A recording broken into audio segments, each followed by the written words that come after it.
I was a very energetic kid, pehle se hi. So I had the ability to, I guess, you know, if I enjoyed doing something, I could keep going on. I would be really energetic and keep playing all day and so on and so forth.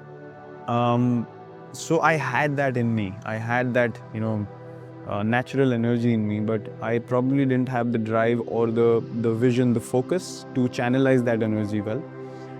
Obviously, when your habits are not great, when you're young, you're not that disciplined. You're partying. You're not taking care of your rest. You have a few drinks as well. Your system's not responding the way it should be for a sportsman. And I think it has to be a thing that comes from within.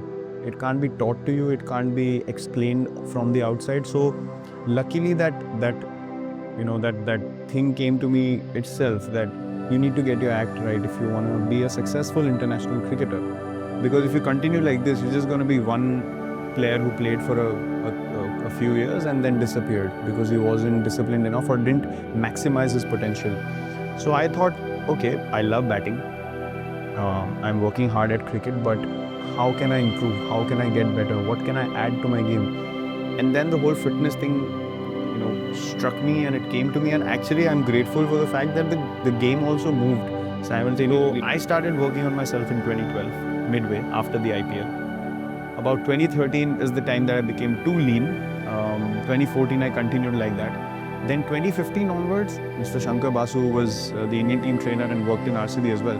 He introduced me to Olympic lifting and speed, strength and power endurance and these kind of things, and I had never experienced that before. And because I trusted him, he had worked with me for 8 years, he said, trust me, just give this a go and you will see wonders happening with your body. I said, okay, I trusted him. I did this for 3 weeks and my body just responded in a way that I never felt like myself ever again, like the slower self. I felt like someone had just put high octane fuel in my body and I was just flying. And from then on, it became an obsession. I was like, I'm feeling quicker. I can react better on the ball. I am reacting better while catching. I am able to field longer periods for the whole day.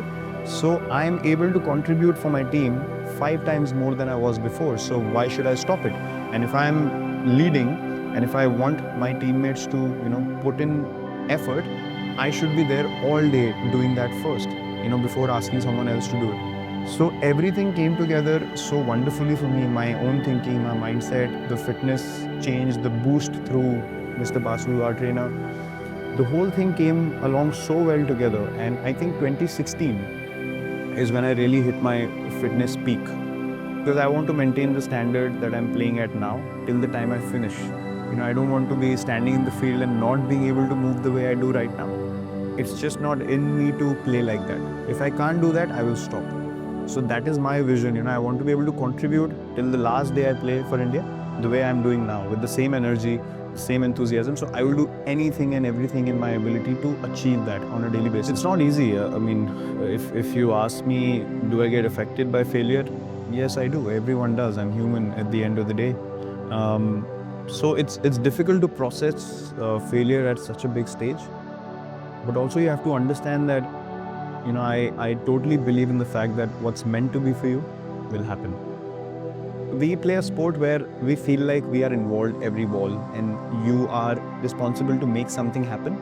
So even failure and success, you start looking like we failed because of me or, I made success happen. So I think somewhere or the other we need to understand that all we can do is work hard and put in our best effort. As long as your intent is right, your heart is in the right place, and you're going along the right path, and you're doing things with the right intent, that's all you can do. Because no one, as you said, no one wants to go out there and fail or not succeed or have moments like this. No one wants to do that. No one wants to experience that.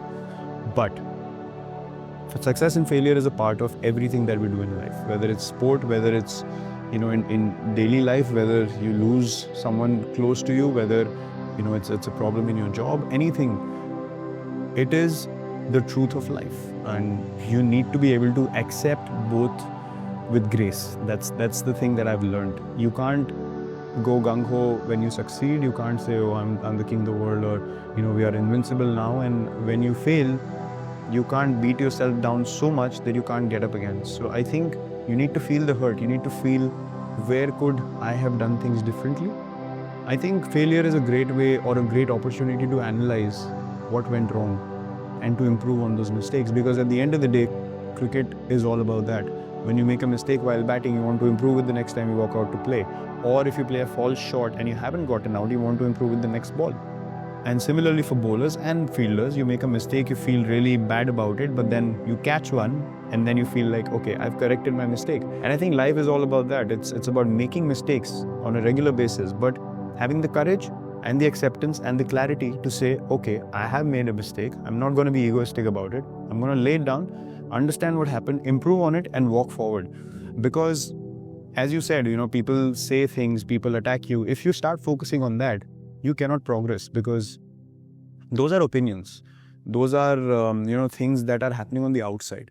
You know what opinion you hold, you know the intent you played with, and you need to be true to that. So the biggest challenge I felt was being true to your own beliefs. If you focus on things which are only based on success and numbers and results, I don't think you can enjoy the process.